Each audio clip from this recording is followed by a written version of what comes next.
云儿，你回来啦！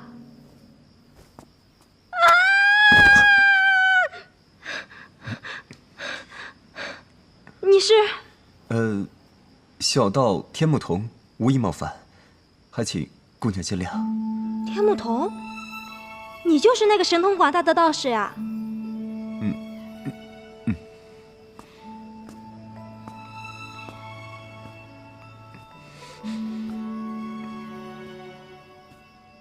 哎，你让我看看你啊！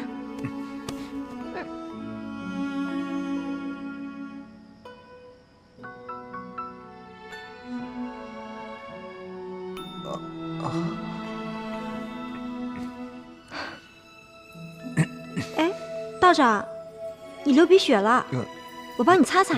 没关系。不能进去！在下奉命抓妖道，让我们进去！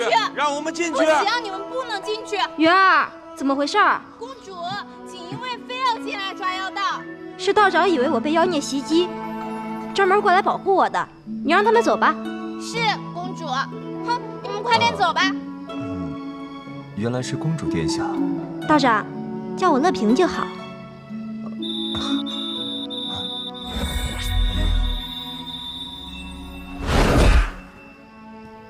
哇，好帅呀！哎呦，我真不是故意不给你请安去的，只是最近宫里闹鬼，搞得所有人都人心惶惶的。哎呀，这么多年就没见过鬼，你还闹鬼？你叫什么叫啊？是你队长？我不知道，老娘娘。不是，我真的不知道，娘娘。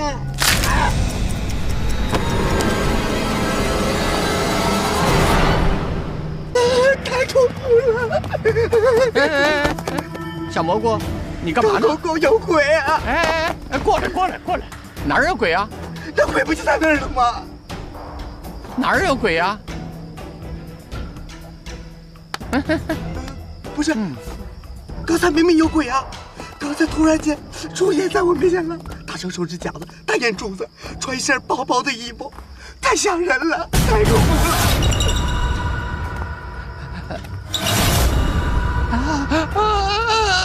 你知道吗？他就在那儿。哎，小老头，你干嘛呢？啊不，哎呦我的妈呀！走啊，小老头！哎，有本事你抓我！我的妈呀！你快走啊，小老头！你在干嘛呢？再来一圈，要不就……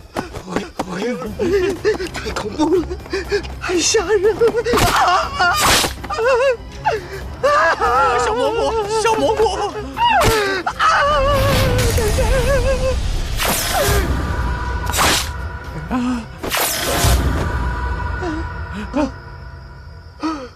师傅，我就知道是你，还好你来了，要不我就死在女魔头的手里了。他太恐怖了，师傅，太恐怖了，师傅。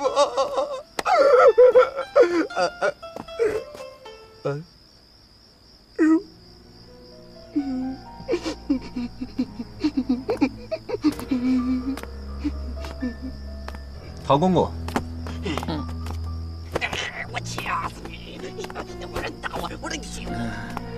天不同道长，有什么事？陶公公，你跟这个女子认识吗？哼，天目道长说笑呢，我怎么会认识她呢？刚才我连老命都差点没有了，我回去歇着了。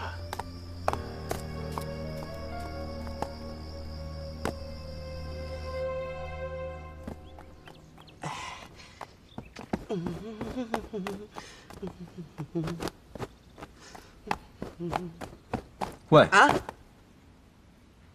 你在干什么？我从今天起我就住这儿。你不能住这儿。我为什么不能住这儿啊？我小蘑菇无父无母的，好不容易捡来一条命回来，师傅又不要我，还不让我在这儿住，你说我容易吗？我上辈子是欠谁的了？我是……你看什么？真是奇怪，你怎么能流这么多泪水？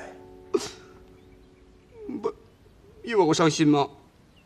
伤心是什么？伤心，就是那种特别迷茫，心里乱乱的，然后没有安全感，这样子。那是不是师傅让你住下来，你就没有这种感觉了？真的吗？师傅，你答应我了是不是？从今往后我就住这伺候师傅了，太棒了。我不能让你伺候，不能。不能？这有啥不能的？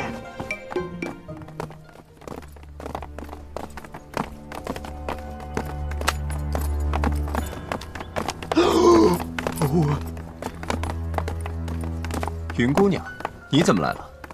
我来带走妖女。这妖女与我有很多用途，可否交由我处置？如果我不答应呢？既然这个妖女已经被捉住，就应该尽早处理，以免夜长梦多。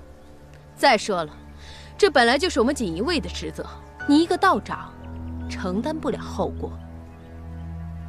在事情没有水落石出之前，这个妖女身上还有太多谜题。况且，这个妖女是我抓的，理应由我向太后禀明此事。云姑娘这么心急，难道是想独自向太后禀明此事，独吞功劳？你要再试一次吗？走。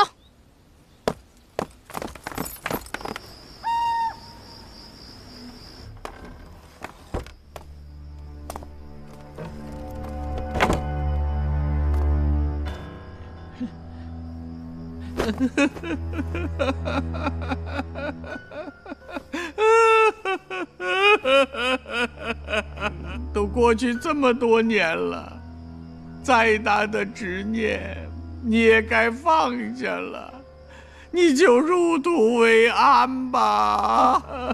公公，道长，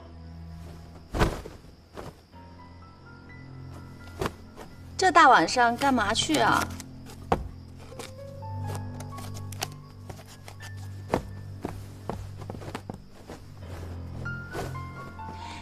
你干嘛去啊？六王，这么晚你去哪儿啊？此事疑点甚多，本王去找云香容。云香容。陶公公跟这位姑娘是老相识啊。道长，哎，陶公公，快请起。李妃生前善良，她死后就别让她再遭罪了。可这个人既不是李妃，也不是什么女鬼，她是一个大活人。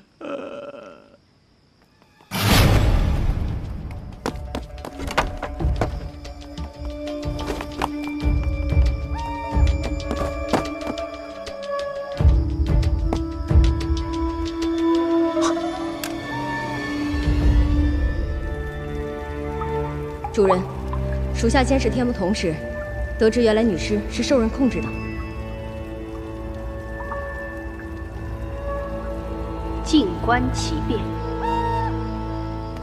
女尸被天目童强行扣留，她搬出太后，锦衣卫实在奈她无何。区区一个道士，入了宫就当自己是号人物了。放心好了，不就是个道士吗？用完之后把他扔出宫去便是。只是这女尸从何而来，你去给本王查清楚。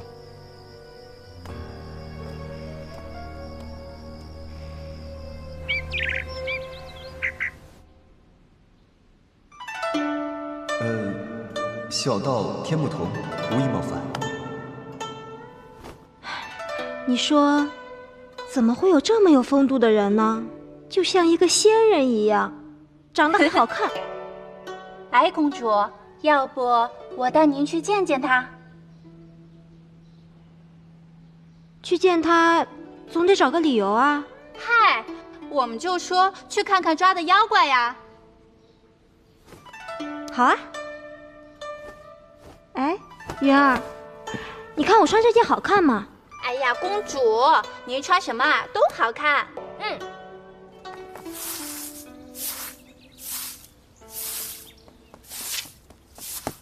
小蘑菇，云儿，云儿，你又长个了，云儿。哎，你是专程过来找我的吗？专门过来找你的，干嘛我还在旁边啊？显然是专程陪我过来的。云儿，他是不是欺负你了？哎呀，我跟你说，你就不能惯他这毛病，你知不知道？小蘑菇，我是公主，我让谁听话，天经地义。你怎么从来都没有怕过我啊？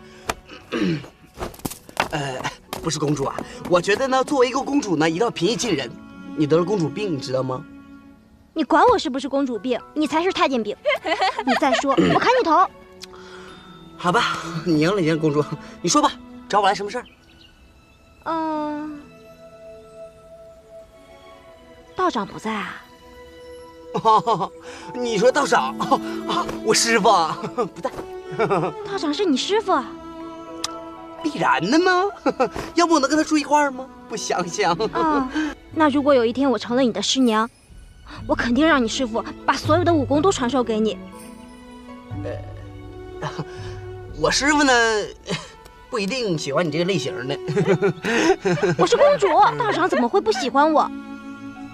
不过，我总得知道道长喜欢什么，不喜欢什么，有什么想要的，才能博得他的喜欢，是不是啊？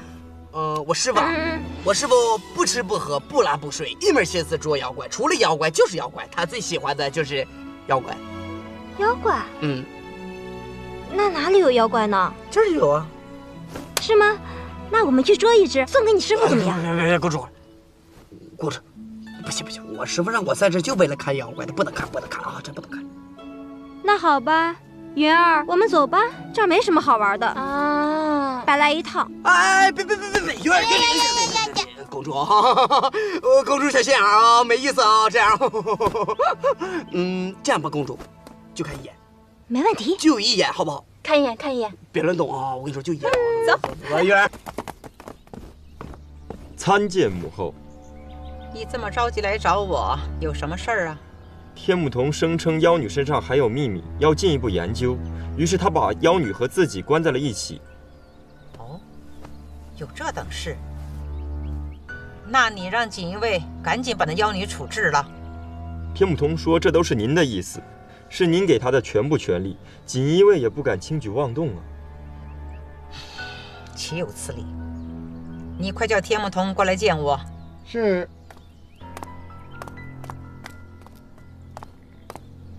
王爷，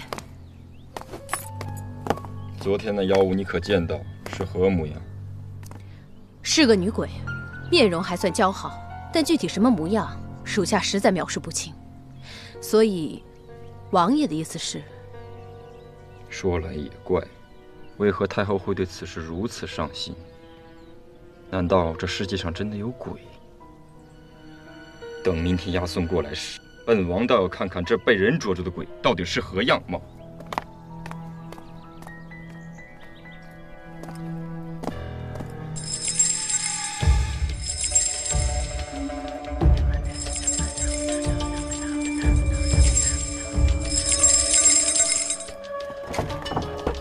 明明都没有动嘛，有什么可害怕的？公主，你可不知道，他动起来，大大的眼睛，那手指伸出来。小蘑菇啊，我特别……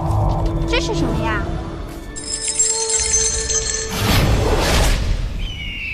道长抓住了妖怪，可喜可贺。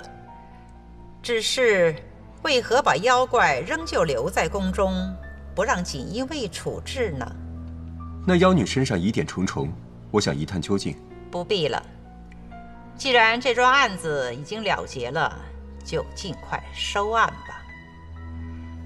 道长把妖女交于锦衣卫处死，免得日后再次扰乱宫廷。太后，这李妃是谁？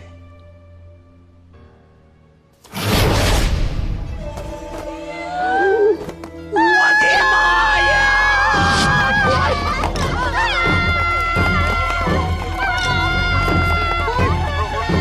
你怎么手那么欠啊？哎，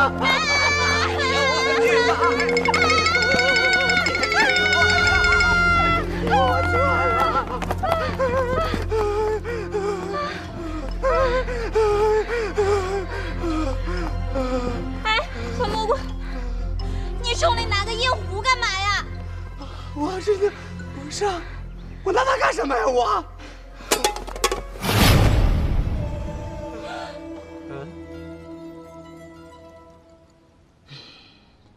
李妃是皇上最宠爱的一个妃子，年纪轻轻突遭不测，已经死去多年了。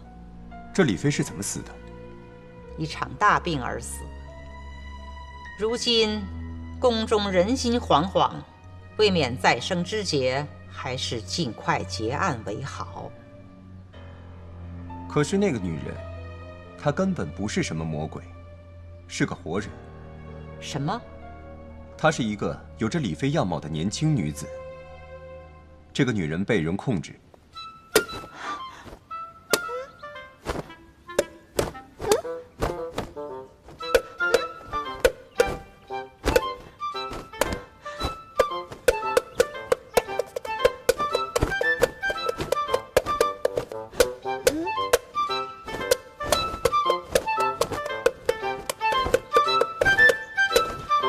宫中并非鬼神作怪，而是人在作怪。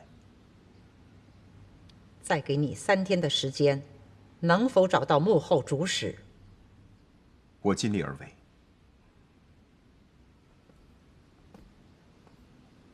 小道长来宫中的目的，到底为何？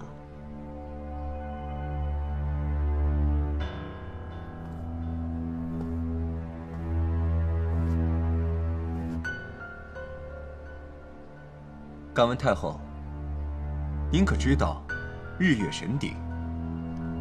这是宫中的宝物，你是如何知道的？师父在卦象中看到的，日月神鼎被妖孽所纠缠，而且宫中之事多半与神鼎有关，所以派我来看看。休要胡言乱语！神鼎好端端的在皇帝手里，哪会有妖孽缠绕？以后再也不要提神鼎之事。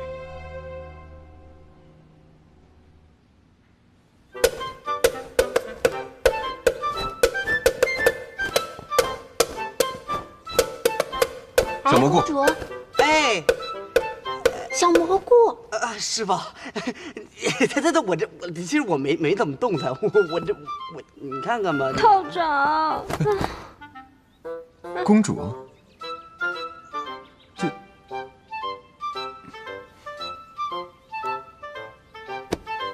道长，你怎么才回来啊？我好害怕。你怎么才回来啊，道长？臭道士，连公主的便宜你都敢占啊！哎，公主，你别误会，我没误会。你个酒肉道士，不仅不守宫里的规矩，功夫也三脚猫。我现在就帮你杀了他，提前处置了他，免得你再放他出来害人。住手！公主，妖怪留给道长，你护送我回宫。公主，怎么你还敢抗命？不敢。走。那个，鱼儿慢走啊！那公主也慢走啊！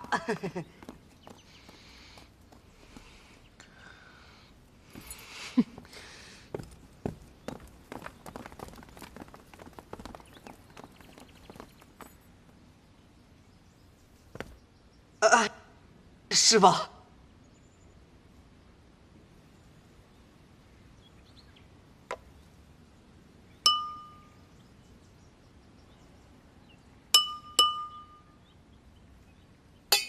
哎呦我去！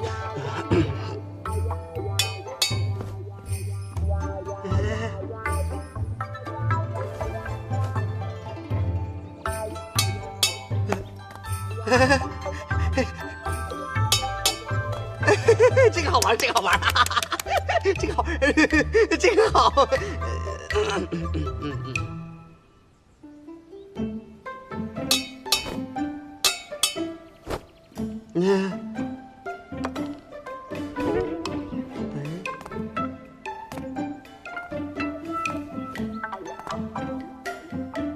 哎，师傅，你能不能把他借我玩啊？闭嘴！不是师傅，我绝对不会再发生今天这样的事了，我发誓，行吗？我不相信你。还有，以后别再叫我师傅。嗯。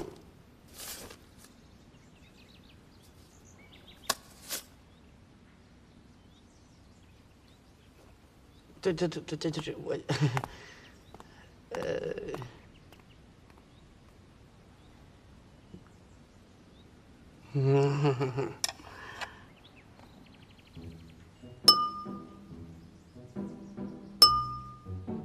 哎呀，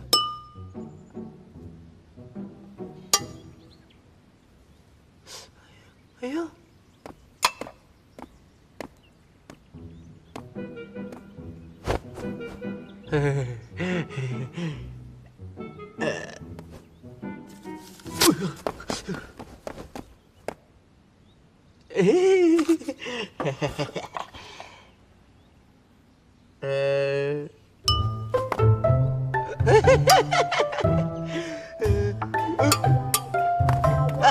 这个好玩，这个好玩。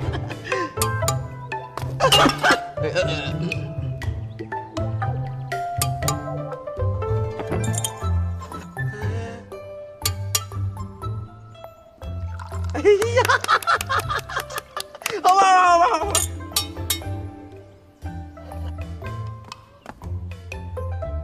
哎呀，哎呀，你说说这是不是老天给我的礼物？你说说，从此以后我小蘑菇不是也有人伺候了吗？我还享福。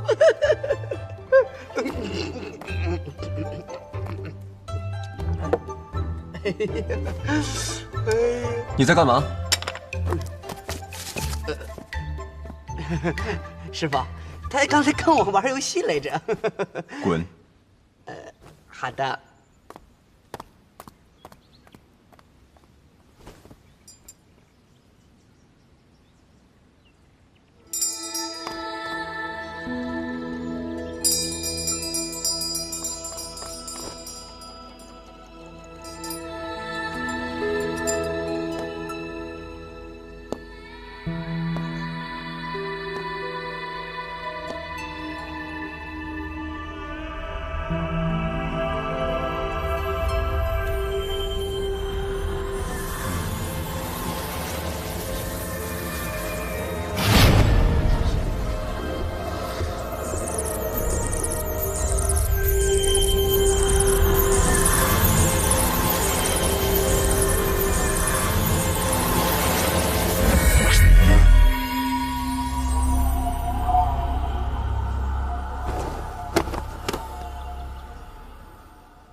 这里没你事儿了，你下去吧。是。哎呀，哎呀，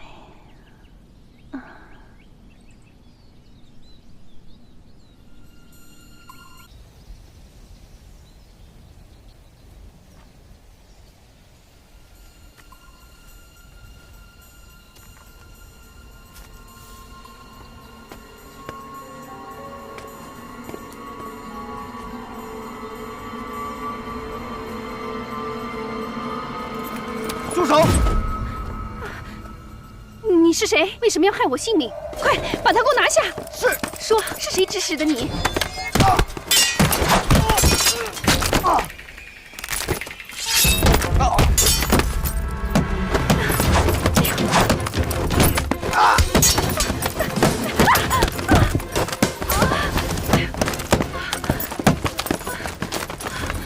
娘娘，娘娘，你有没有事？传太医。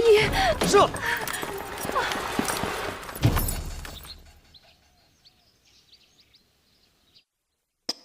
妖女捉住了，宫中的乱子也快平息了。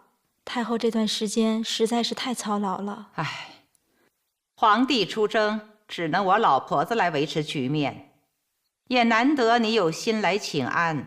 臣妾不能替您分担，实在是太惭愧了。不过听说那小道士武功高强，那妖女现在就藏在她的住所。你看到那妖女的样子了？我哪敢看，不被捉住就阿弥陀佛了。不过不知道太后要如何处置那妖女。你心软，听不得这些，还是不管为好。太后体谅我就是太好奇了，也不知道皇上近况如何，臣妾心里担心的紧呢。前方来报，一切无忧。要是后宫再多几个像你这样谦和懂事，又一心一意对待皇上的嫔妃，这后宫啊，可就安宁多了。太后，宁妃娘娘现在已经好转了。这太好了，我得去看看她去。太后，要不臣妾替您去看看宁妃。庄妃娘娘到，扶我起来。哎，好妹妹，快坐。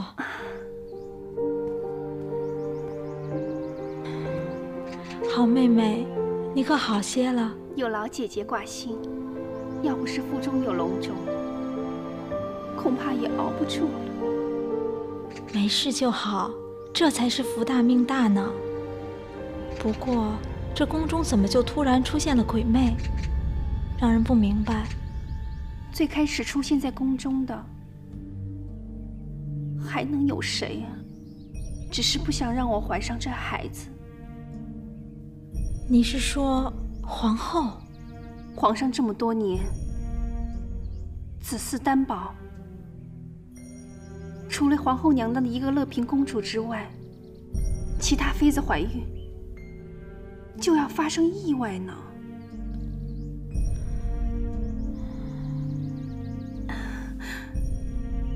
好姐姐，看在皇上的份上，替我照看着孩子。我实在是想为皇上留下个一儿半女。妹妹放心，姐姐肯定不让你们母子受到任何伤害，放心。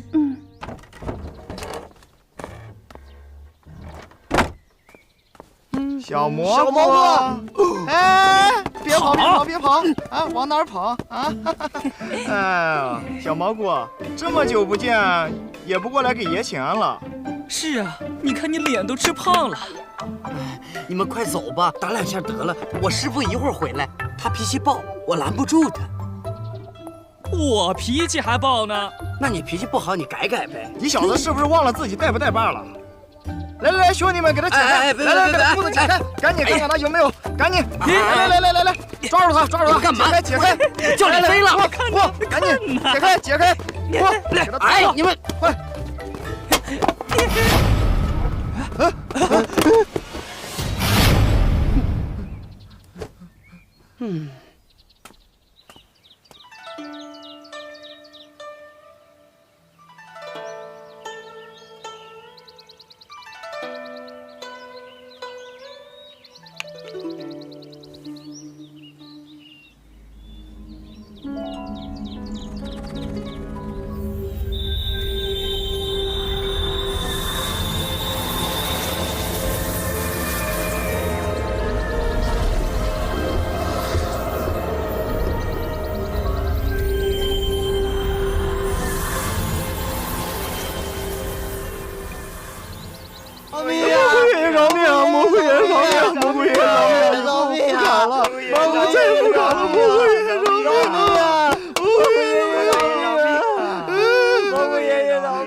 那天是不是你让我哭来着？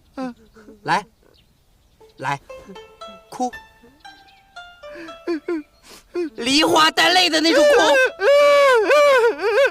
对，你手啥？你给我笑。对，大笑。怎么不会笑？是不是不会笑？教他怎么笑。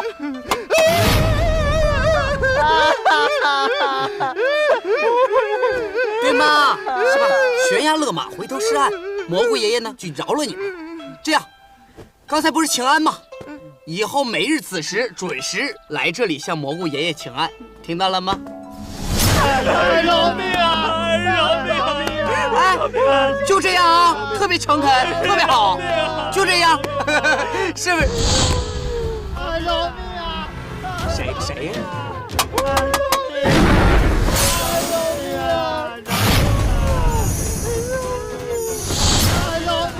哎呀！哎呦天哪！我就带他溜达去。完了，这下完了，这回来师傅不骂我了。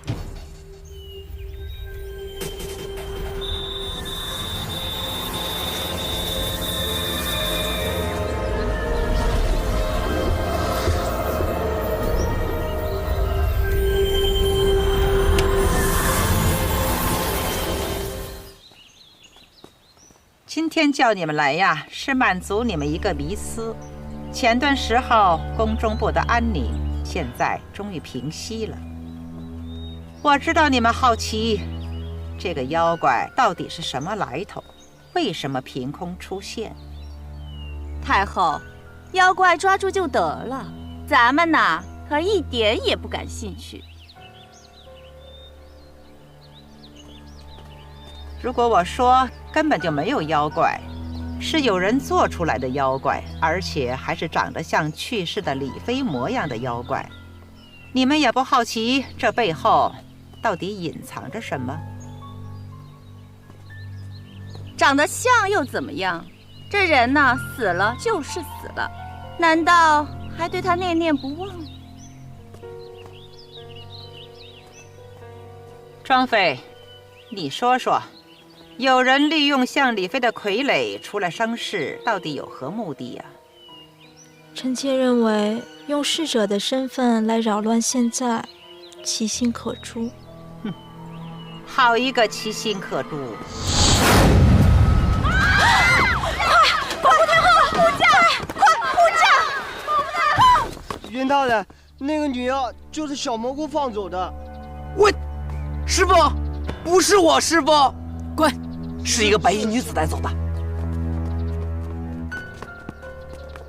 你给我让开！他犯了罪，又放走了妖女，理应被我带走。是我让他放走的，这件事情与他无关。你这是在跟锦衣卫作对是吗？既然这样，我连你一块带走。我这么做自然有我的理由，我会去向太后禀明此事的。那如果女妖再作乱怎么办？我以性命担保。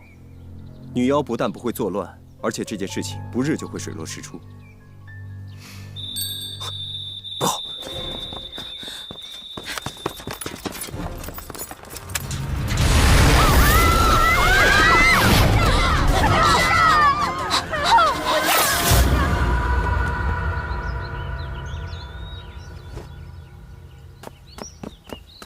太后，小道救驾来迟。天不同，这是怎么回事？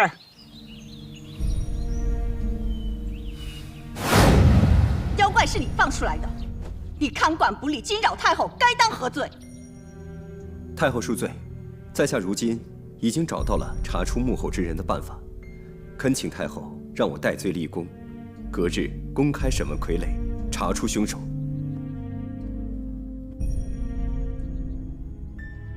哼，笑话！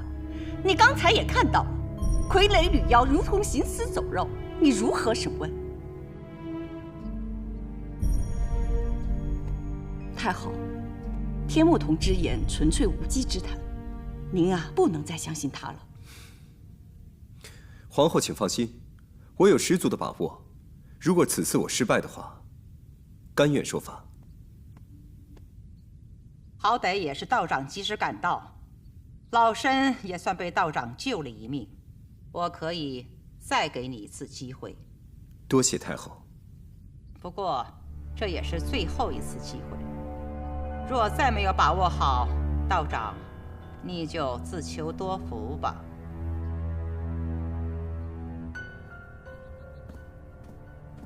你也退下吧。微臣告退。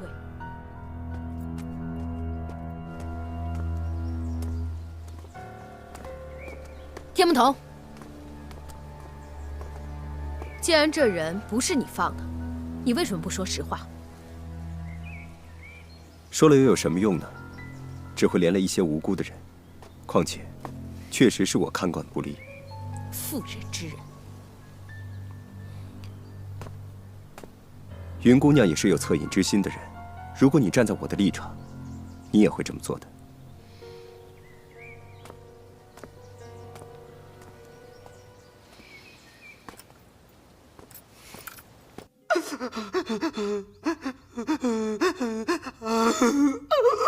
你又怎么了？师傅，我连累你了。没事啊。师傅，要不你骂我吧，要不你打我，要不你蹂躏我，你这样我心里不舒服。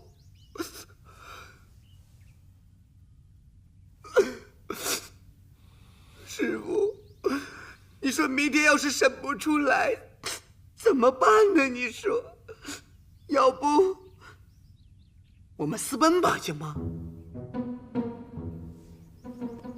跟女孩子一起逃，那叫私奔。跟你，跟我，好，可以啊。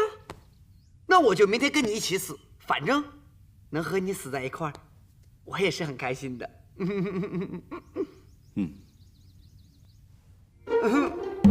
你说是吧，师傅？哎，师傅，师傅，你别过来啊！我要去找妖女，好好聊一聊。跟女妖单独聊聊，那乐平不就没戏了吗？锦城啊，最近那个小道士那边有什么情况吗？回娘娘，这个天目童天天带着女妖关在屋内不出来，没什么动静。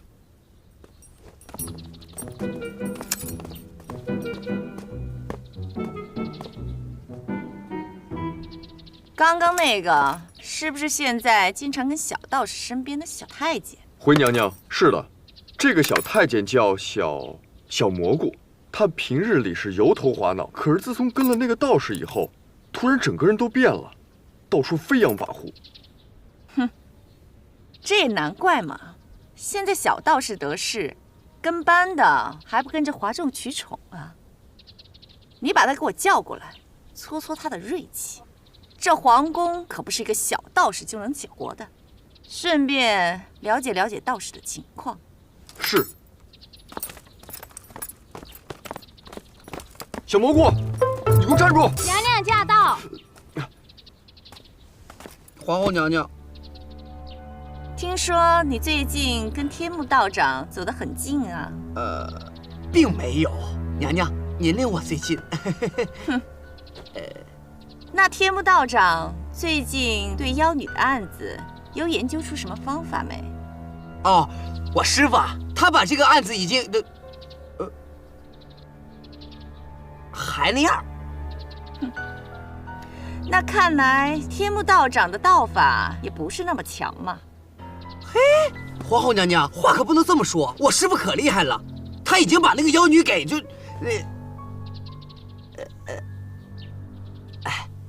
就那么回事儿，还那样。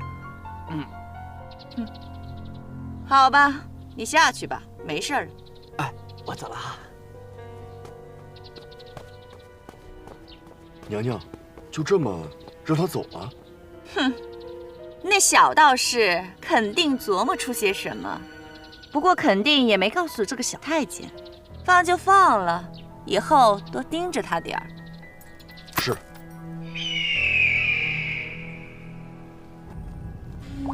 主人，天目童即将公审傀儡。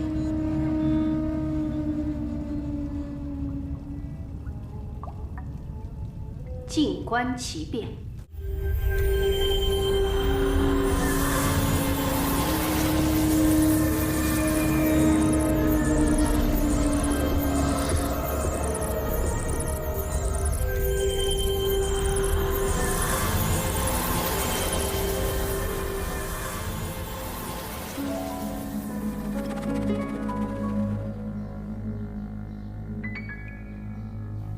你是谁？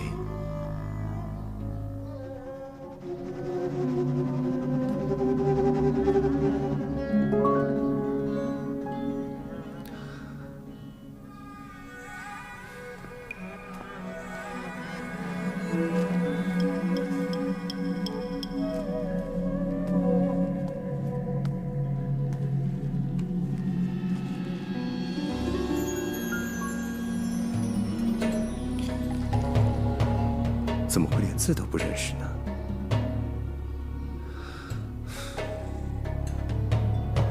你是谁？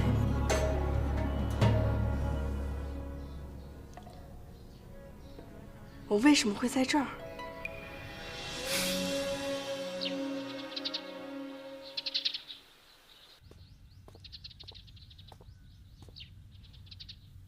太后有旨，请天目童道长押解女妖进宫。道长，就算是和她相貌长得差不多的人，我也于心不忍呐。就别让她再遭罪了。你放心吧，是谁的错，最后就让谁来承担。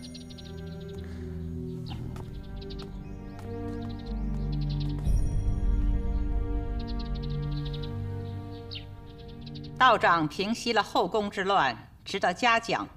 不过，这个妖孽该如何处置呢？回禀太后，这位姑娘并不是李妃，也不是什么妖女，她只是一个长着李妃样貌的人。她被一种神秘的力量操纵了，她是无辜的。被操纵？那这些事儿也都是他做出来的。她被操纵的时候完全没有意识，醒来的时候也没有记忆，而且她还可以帮助我们戴罪立功，帮我们找出这背后的操纵者。难道操纵者就在后宫？操纵者就在后宫，只要我们能够把他们集结起来，小道就能够用道法让这位姑娘把她给找出来。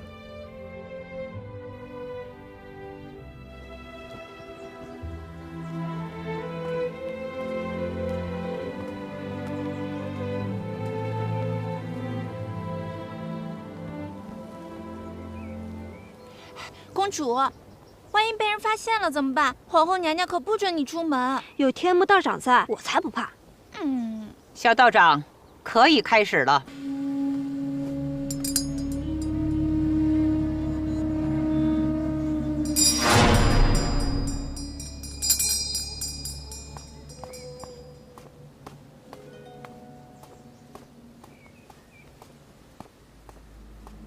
哎，我师傅真帅。要是我现在掉下去，天目道长恰好抱住我，在众目睽睽之下，就我们2个人。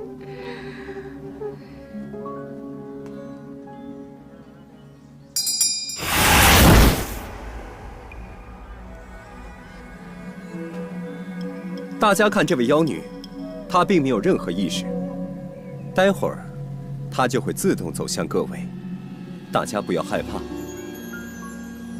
不知于大人觉得今天这妖女该怎么审，能审出个什么来？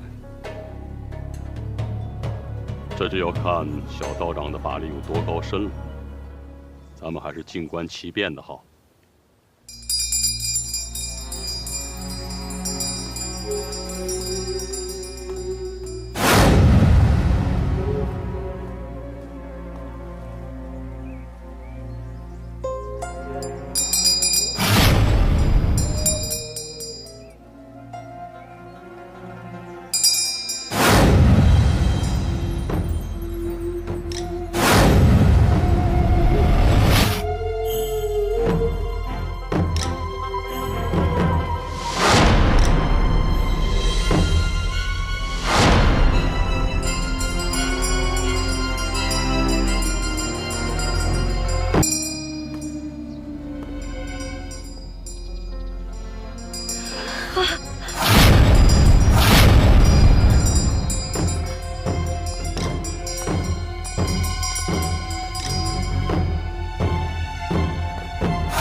替我作证，我根本不可能作案的。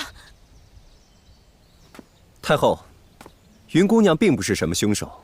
胡闹！这宫里岂是你随便玩游戏的地方？也许是因为云姑娘身上沾染了凶手的气味。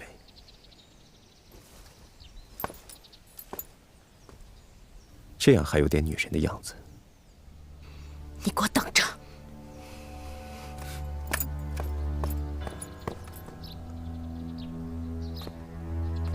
小道自幼从师傅那儿学道，于心学也有一些了解。但凡人心都有弱点，作奸犯科之人，哪怕他的心理足够强大，也总会惶惶不安。他会时时注意事态的发展，有的甚至还会重返案发地，根据情况予以辩解。今日聚集大家来此，公审女妖，为的就是引凶手前来观看。我敢肯定，凶手就在现场。刚才我让女妖指证凶手的时候，仔细观察过大家的表情。眼下究竟谁是凶手，在下心中已自有数。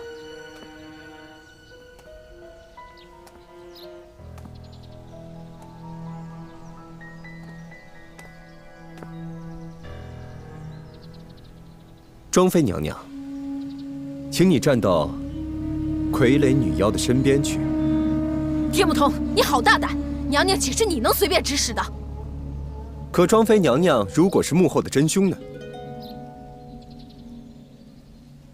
太后，走一下有何妨？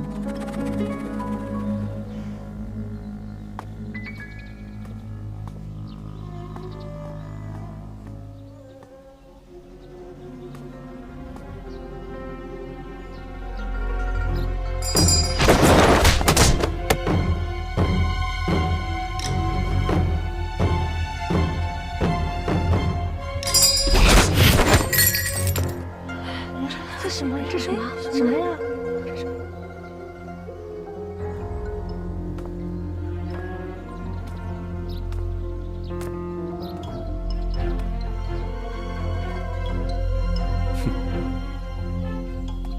回禀太后，这世间有一些特制的法器，可以远距离的操纵傀儡，就好比庄妃娘娘的这一对铃铛。太后，这铃铛乃是娘家遗留之物，一直留在身边做个念想，怎么会和妖魔鬼怪扯上关系？太后，真的是冤枉啊！我怎么不知道她有这么一对铃铛？太后，庄妃娘娘可能是为了想要随时操纵妖女，就将铃铛带在自己身上。当然，为了避免铃铛发出声响被他人发觉，庄妃娘娘可能故意训练了一套特别的行走技能，让铃铛不发出声响。当然，这也并非是一朝一夕的功夫。庄妃娘娘想必是蓄谋已久。太后，请不要相信这野道士的，他纯属一派胡言啊！太后。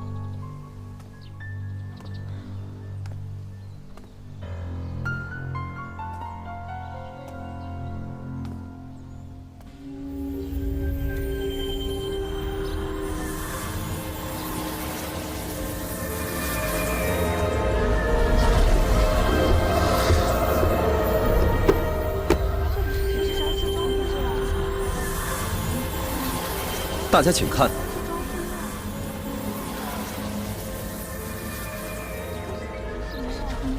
蛊术控制人，其实靠的就是蛊虫。将蛊虫置于人体内，傀儡就会听人的使唤。如今，在下已将蛊虫逼出宿体，他现在正急着去寻找自己真正的主人。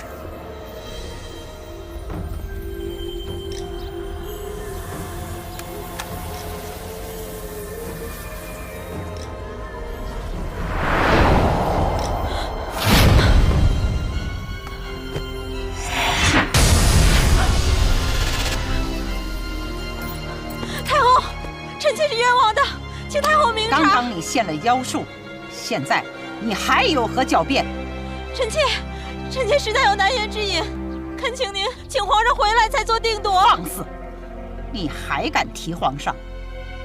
皇上如此宠爱你，没想到竟是一个妖女，留你在身边，迟早要了皇上的命。来人，将庄妃打入天牢！拿下！太后，臣妾是冤枉的！太后，臣妾是冤枉的！太后，臣妾是冤枉的！太竟然是庄妃，唉，真是知人知面不知心啊。云儿啊，咱们想不到呢，就不要去想，反正现在案子已经破了，对不对？我师傅呢，真是帅的没谁了，棒棒的。这就是我一直梦想中的男人。我要是能和天目道长在一起的话，那我就要幸福死了。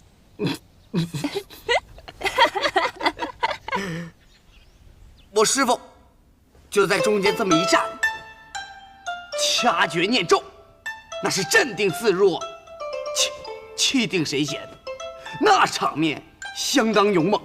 用一个字形容我师傅，那就是没谁了，你知道吧，小头，你听没听我说话呀？听了，镇定自若，气定神闲。听了不理我一声。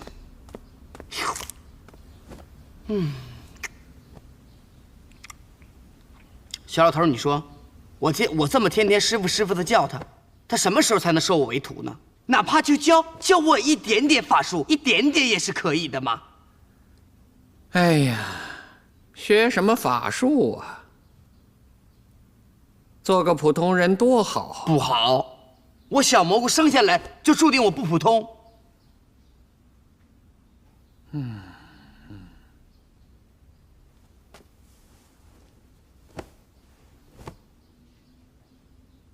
干嘛？我在你眉眼之间看出了一丝淡淡的忧伤。你是不是有心事瞒着我？没有。那你说怎么着才能让我师傅把我留在他的身边，作为他的徒弟？你给我出一招，我信任你。8个字：精诚所至，金石为开。李飞这个贱人也出现了，多年不见，还是那么惹人生气。不过是个傀儡而已。我倒希望他是真的。我现在恨不得把他从坟里挖出来，看看他手里到底拿没拿着那神鼎。早就有人找过了，只是剩下一对衣冠枕，其他的都不见了。要不也不这般人心惶惶。那你说庄妃的动机是什么？这就不太清楚了。如果庄妃的目的是神鼎，那她定是从皇上嘴中听到了什么，才弄了装神弄鬼这一出。不止庄妃一个，宫里还有个武力高强的，该怎么处置？不就是天目童吗？如果他站在我们这边，我们便如虎添翼；如果他不站在我们这边，大不了把他赶出宫去。实在不行，道高1尺，魔高1丈，找一个比他还厉害的人来治他便是。咱们得去敲打敲打他。哦，对了，我已经跟太后说了，由我单独审理庄妃，可不能再让别人捷足先登了。秘密一定在庄妃的心里。那你心里的秘密呢？本王的心里当然全是你，只要找到神鼎，大事一成，一切便安好。公主驾到！母后，我要见母后。母后，来不及了，来不及了，来不及了！母后，他们不叫我见你。啊，六王叔，你怎么在这里啊？啊，平儿，怎么这么急着找母后？你看都出汗了。来，珊珊。我和你六王叔正商量事儿呢。哦，什么事儿？我正和你六王叔商量着怎么宴请天目童呢。啊，宴请天目童？真的吗？对。那太好了，我也要参加。参加。好，让你参加。那我选一件最漂亮的衣服去。好。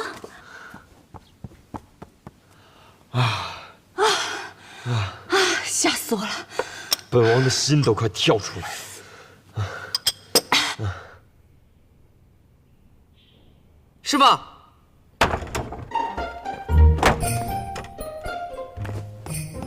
师傅，师傅，你看看我，师傅，师傅你就不要再躲避我了，好不好？这辈子就注定你是我师傅，我是你徒弟了。嘿嘿，师傅，你看，你教我武功，我好除暴安良，惩恶扬善。行，好，你不嫌我没诚意吗？师傅，请收下徒儿吧，受徒儿一拜。师傅，你在我心里是那样的至高无上，是那样的洁白无瑕，是……我今天就教你个法术。我就说这招管用。你说师傅，是什么法术还掐诀念咒的？你说？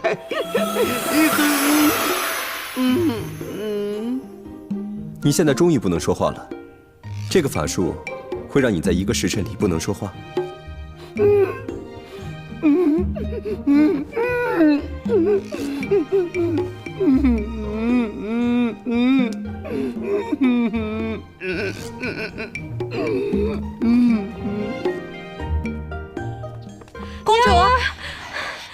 公主，你怎么了？快过来！哎，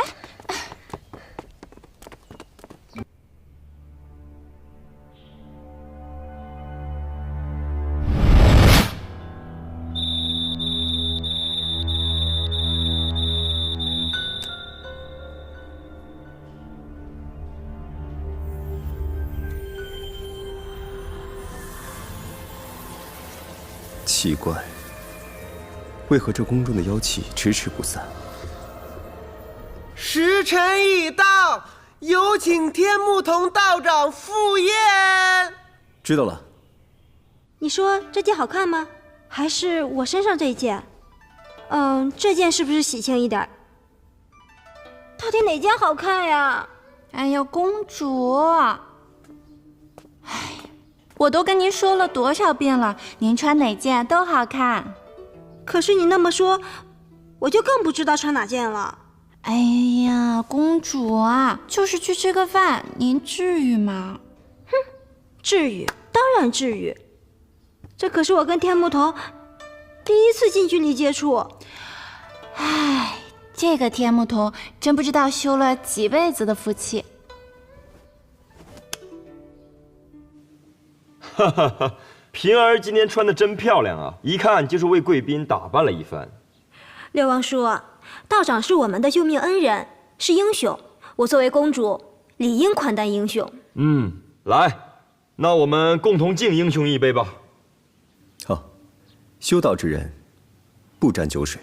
哎，成大事者不拘小节，这区区酒水，道长就如此在意吗？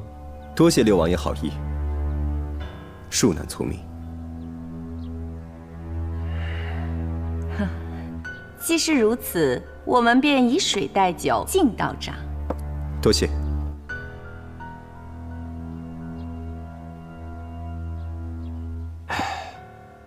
道长抓住庄妃，清后宫之乱，立了大功。本宫也想嘉奖于你，但不知道长有何喜好。小道并无喜好。本王想在京城建出道观，奉道长为上卿，道长意下如何？这京城之中，能有六王爷财力者屈指可数。道长，机会难得啊！既然如此，六王为何不用那许多的钱财，做些慈善？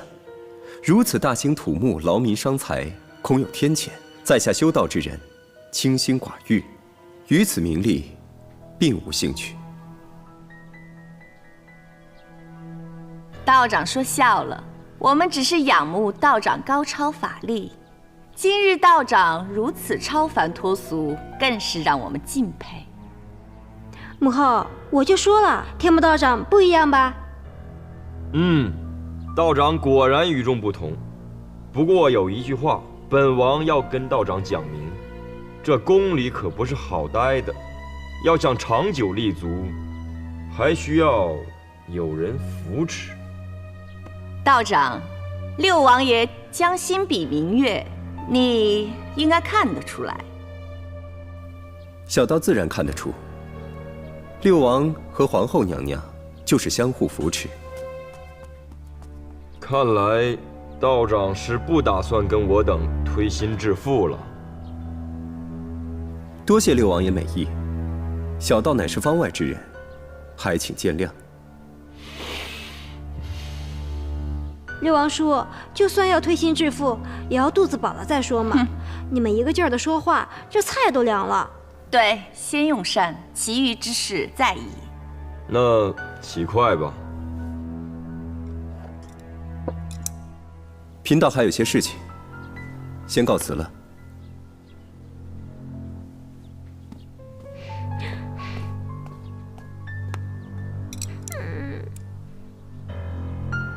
母后，哼。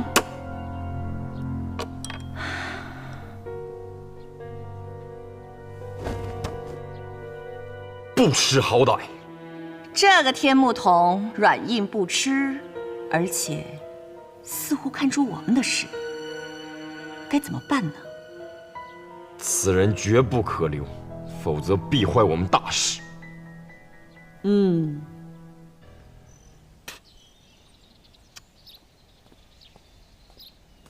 师傅，师傅你回来了，我在这儿等你。师傅，我等你1天了，你看看我嘛。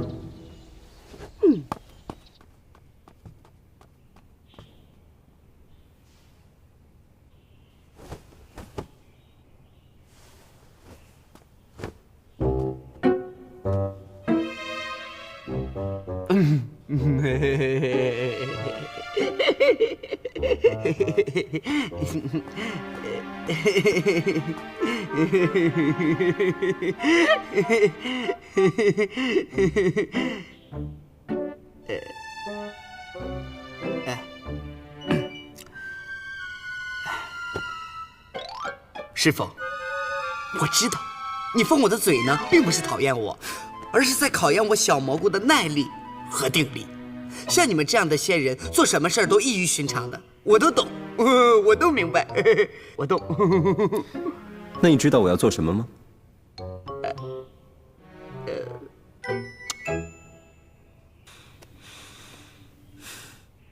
小蘑菇，你过来。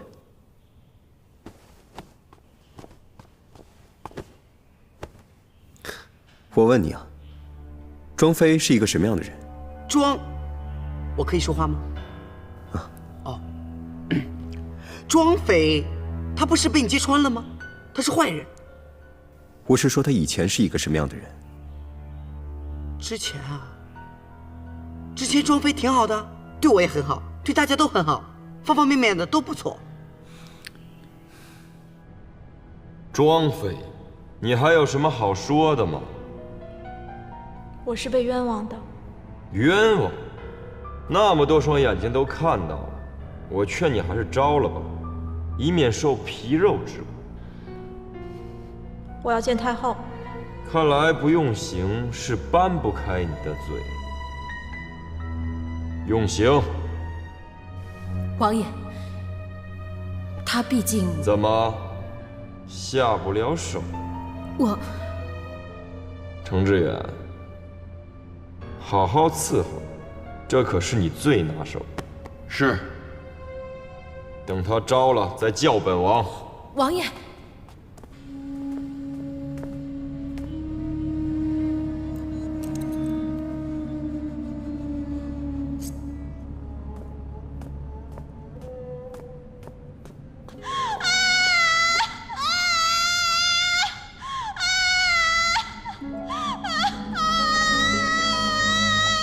庄妃娘娘，我劝您还是招了吧。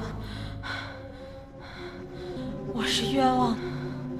这7针之刑是前朝传下来的，至今没有人能受得了。